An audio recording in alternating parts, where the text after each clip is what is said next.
pour moi, la charité, c'est déjà un signe de résurrection. C'est-à-dire de pouvoir interpréter la vie, les situations, y compris les erreurs, le péché, tout ce que vous voulez, l'interpréter de façon éclairée par la résurrection. Et un geste de charité, c'est déjà de la résurrection.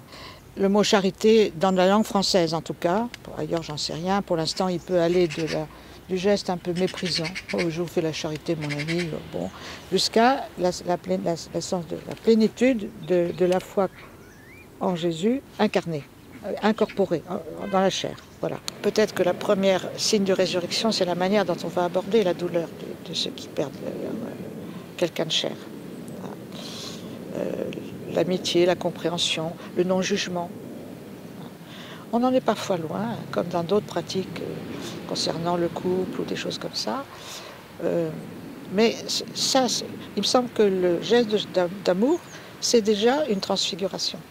Quand saint Paul dit « Maintenant, 3 choses demeurent, la foi, l'espérance et la charité », mais la plus grande, c'est la charité.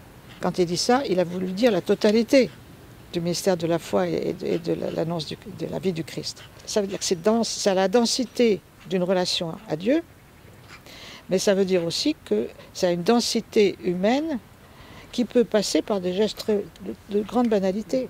Quand on met bien le couvert pour bien recevoir quelqu'un, c'est peut-être la charité au grand sens du terme. Quand on se risque dans des missions dangereuses, c'est aussi de la charité.